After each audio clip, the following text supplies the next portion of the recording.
There's a lovely German word for when you try to make it something better, only to make it worse. Very schlimm besten. I trust you've had a fruitful day. I do not say happy, although I hope it has been happy. Namo tassa bhagavato arahato samma sambuddhassa. Namo tassa bhagavato arahato samma sambuddhassa. Namo tassa bhagavato arahato samma sambuddhassa. Homage to the Buddha, the Blessed Noble and fully self-awakened one. I just want to mention some of you might not know, the online meditation hall, which is on the Zoom. And the times are 6 a.m., nice and early, fresh, 9 a.m., 11 a.m., so that's 6, 9, 11 in the morning, and 2 p.m., 4 p.m. and 6 p.m. in the afternoon. And in the morning at 6 a.m., Noreen is normally here, and I'm hoping to be here at 2 p.m. Noreen will also be here. Now, if you want to get on the Zoom to stop Zoom bombing and all that, you have to get in touch with Mark. Now, Mark normally, oh, there he is. There's Mark. Hi, Mark. I'm just wondering if you'd like to put your email up so that people can contact you if they want to be on the online meditation hall. Can you hear me, Mark? Are you there? Yes, no? Yes, no, maybe. Well, give it time anyway. So that's an online meditation hall. You can join, you can go on any time actually, but those are the times set where you might meet people there. 6, 9, 11 in the morning and 2, 4, 6 in the afternoon. Okay. So, there we are. Mark's put it up there. Mafaka. That's Mark Arthur. So if you want to take that email, he'll let you in. He's the gatekeeper. We don't pay him anything.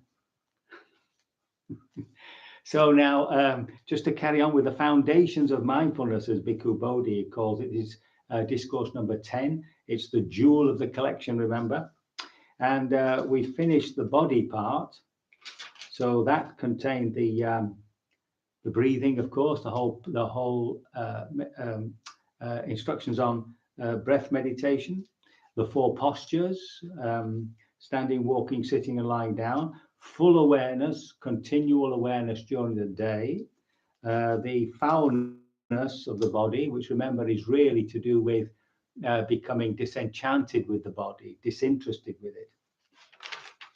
And of course, the good old charnel grounds. Oh, elements, the 4 basic elements that point to where our physicality and mentality meet at the sense door, right? That's the retina, the eardrum, and so forth.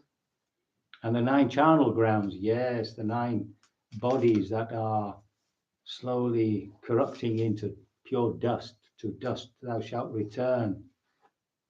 So the next one is feeling. Now, I've actually done quite a bit on that already on talk number 28, if you want to look it up. But we'll read it through, and it's pretty straightforward. And how does one abide contemplating feelings as feelings? Now, remember, he's translating it as feelings, but to me, the grammar is to feel feelings in feelings. In a sense, they're both to mean the same thing, feeling as feeling, feelings in feelings, but the idea of being right in there, like in a room, you know, in the bath, like you're sunk in. So whatever feeling that is, the idea is to get into it and really feel it, right? Open up to it completely, absorb into it, you might say. Here, when feeling a pleasant feeling, the meditator understands, I feel a pleasant feeling. Now, remember, this isn't, you're not supposed to be saying to yourself, I am feeling a pleasant feeling. It's just a recognition that you're feeling a pleasant feeling. It's a consciousness, right? You're aware of it. And when feeling a painful feeling, I understand, feel a painful feeling. When a neither painful nor pleasant feeling, he understands that I feel a painful nor neither a painful nor pleasant feeling. So there's the neutral bit. Actually, if you look close enough, feelings will always shade ever so slightly towards pleasant, ever so slightly towards unpleasant.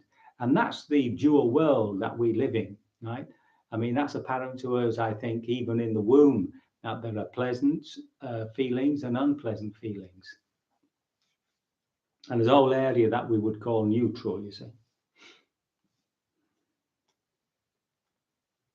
And of course, it's upon neutral feelings that we can establish that calmness, that peace. That's why the breath, walking meditation. So they do have their purpose in our practice, yeah. And then he knows when there's a worldly feeling, a worldly pleasant feeling, and a worldly unpleasant feeling, and a neither pleasant nor unpleasant worldly feeling. And it knows when an unworldly feeling is there, so worldly and unworldly. So we did this, of course, way back there. So worldly feelings are just to do with, being in the world, the sensual world. It's to do with the work we're doing, whatever we're experiencing, eating, etc. Worldly, the unworldly feelings are all to do with the spiritual side. So it's to do with renunciation, letting go of things, with compassion, love, worldly feelings that come through our practice, peacefulness, the factors of enlightenment, equanimity, and things like that. So anything to do with the spiritual life is unworldly. It's just that's the word for it. Anything to do with the world is worldly. That doesn't necessarily mean it's unwholesome. If you're doing worldly, like the work you're doing, for instance, will have a worldly purpose. You've got to earn money and so forth. But it doesn't make it unwholesome, right? So it's just that, but that doesn't lead to liberation. What leads to liberation are the investigation of these three characteristics. Remember how we cause suffering, the process of wrong desire, impermanence, and not self. And there's the usual refrain: he abides contemplating feelings as feeling internally, but he also notices such feelings in other people. You can tell it on their face and so forth. And if you're sensitive enough, sometimes you can actually feel how they feel. If they're joyous, you can feel the joy, being mirrored in on the surface of your own heart. Equally so, anger and all that. And he abides feeling feelings both internally and externally, right? He also abides feelings in their arising factors, and abides contemplating feelings in their vanishing factors, and abides both feelings of the arising and falling. So that's basically being aware that everything is always in process, always consistently changing. That's the one thing that never changes. Or else mindfulness, there is this feeling, is simply established in him to the extent necessary for bare knowledge and mindfulness, and he abides independent. So this last phrase is really the position of Vipassana, where finally you're just resting on the object, observing it very, very carefully, and there's this background view of it, which is looking at it from the point of view of any reaction that we have to it. It's impermanence and not self. It's just a way of looking, okay? And just enough, it says just enough knowledge. Actually, the word is just enough intuitive awareness, actually. Just bare knowledge and mindfulness. Bare knowledge and mindfulness. See, it's just that ability to observe with that open curiosity, with the intelligence awakened, right? That intuitive intelligence sort of awake, and that's just part of that whole of awareness. Remember, there's the active and the passive. So the passive is when we're receiving stuff, and the active is when we actually grasp what's happening. Yeah. First you look, and then you see. And he abides independent, not clinging to anything in the world, you see. So let go of the world as such. Yeah? So that's the whole section on feeling. Now, it is an important section because, if you ask yourself,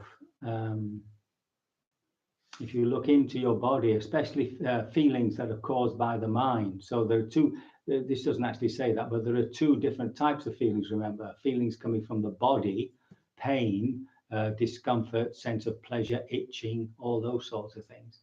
And pleasure and pleasant feelings coming from the heart, from mental states. And when you say you're happy, just ask yourself, what do you mean by that? Do you mean you have happy thoughts? Yeah. Or or is it a sensation? Or is it more a feeling, a happy feeling in us? Do we rate our happiness by how we feel rather than what we're thinking, or the physical state? If I put something in my mouth which is sweet, and do I say that this is happiness? No, that's just sweetness. But if the sweetness makes me happy, and I say, oh, I'm happy because of the sweetness. And we often judge our lives according to whether we're happy or not. So if I'm not being happy, I find that I'm wasting my life, or I'm finding that my life isn't worth living anymore. See? So it's important to find that distance from feeling and not to be governed by them, not to personalize them. There is now a happy feeling. There is now a sad feeling. Now get on with what you have to do.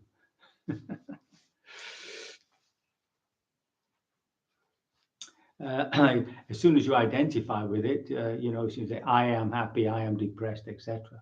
Then in a sense, you've locked yourself in. It's like an imprisonment. So that's the section on feeling. The next section is also pretty straightforward, the section on mind or mental states. So these include both your thinking, your imagining, etc., and just general mental states as such, of which feeling is part of it, of which the body, of course, comes in somewhere. So how do you abide with the mind as the mind? So he understands a mind affected by desire. He's got lust here, but that's pretty heavy lust, and it tends to be around erotic desires, but it could be any sort of desire. The mind affected by wrong desire, the mind affected by, understands the mind affected by wrong desire as a mind affected by wrong desire, and the mind unaffected by wrong desire is a mind unaffected by wrong desire. So it's also recognizing actually when there's no desire in us, and how does that feel? How does that feel when there's no desire? See? So it's not only the negative bit, or that I'm overcome by this desire and whatnot, but how does it feel when it finishes, when it ends? And the same with hatred, affected by hatred, and the mind unaffected by aversion or hatred. So again, if we are in an averse state, when it comes to an end and the aversion passes and the mind is just empty of those sorts of feelings, how does that feel? So when we begin to experience the heart mind, I should say heart really, the heart mind as a pleasant place to be. When we begin to experience directly a heart mind which is not caught up in wrong desires or some form of aversion or whatever, then of course we tend to go there. So remember that we're always caught up with being excited, always trying to exercise a certain emotional, mental state. What's it like when there isn't any there, when it's just a sense of peacefulness, calmness? And delusion as well, you see. So that's the mind which is perhaps in a sense of doubt, confused. And the next one is a contracted mind. So this is much the same. It's contracted by, again, wrong desires, aversions, things like that, sloth, and wrong sort of tiredness, dullness in the head, lethargy in the body. And that's caused by acts of laziness, right? So that is a contracted mind, whereas a distracted mind is one that is governed by restlessness. Mind's going all over the place. Yeah. Obsessive thinking, that sort of thing. So you know that. See, it's a case of just knowing what the mind is actually doing, what the heart mind is actually doing. He understands an exalted mind and an unexalted mind. So that's to do with the jhanas, really, these absorption states. So mostly we're not in an absorption state. He understands a surpassed mind as a surpassed mind and an unsurpassed mind.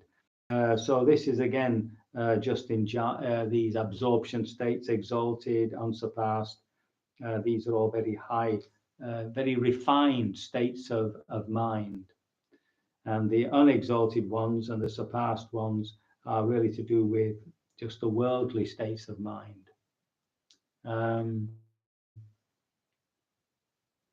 Yes. And then there's the concentrated mind, of course, and the unconcentrated mind. So you can see they all shade into each other. It's just slightly different ways of looking at it. And then finally, the liberated mind and the unliberated. That's not to do with final liberation. That's just to do with the fact that when we're in an insightful mode, then the mind is, the heart mind is illusion.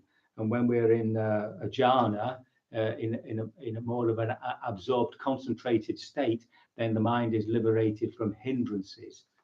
Okay.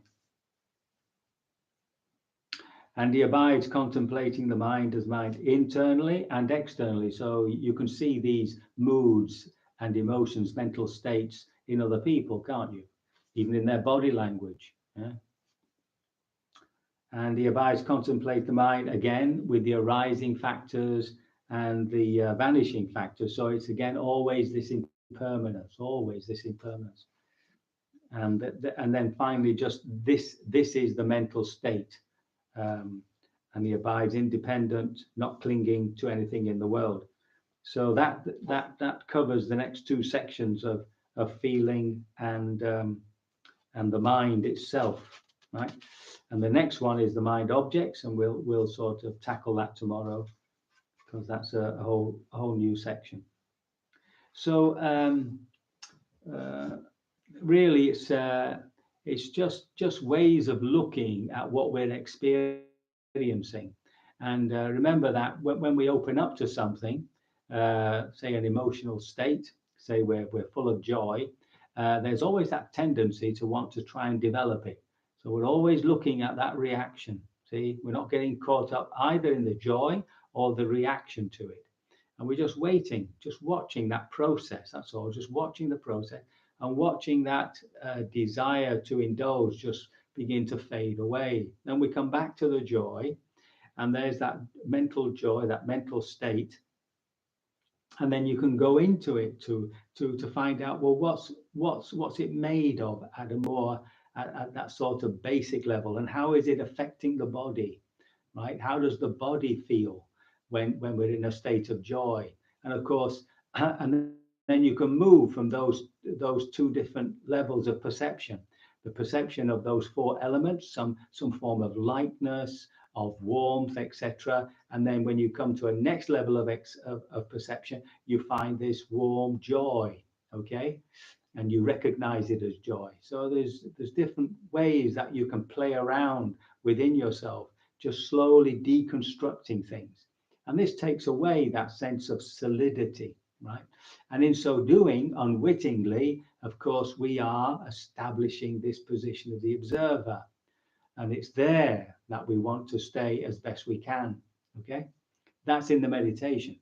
Of course, as you begin to absorb, as you begin to become very concentrated in what you're saying, then remember that reflexive moment of the awareness being aware of itself as the observer, as the feeler, can disappear, and with it time, of course. And when you come out of that, you can always say to yourself, oh, well, that was a moment of pure vipassana, you might say, right? That doesn't make the other type of vipassana with the observer impure, not at all. Insights come at any time. So just work with what you have that comes up, and just see it as something to investigate, constantly awakening that sense of curiosity. Okay, so I think we've done for this evening, and yes, if you want to, there are those times. Remember, I'll just remind you again, just in case. So this is the Zoom, yeah, at 6 a.m. Yes, wonderful time. And they also start. There's a chanting starts at 10 to 7, and finishes 10 past thereabouts. Then there's a 9 a.m., 11 a.m. So that's 9, 6, 11, and then in the afternoon 2, 4, and 6. And of course, when you join, you can stay as long as you want. If it's 10 minutes, it's 10 minutes. If it's an hour, it's an hour. Okay. So hopefully you'll take advantage of this. If you're still in firm lockdown, if it's just you in a room or in a house, so you might want to take advantage of that.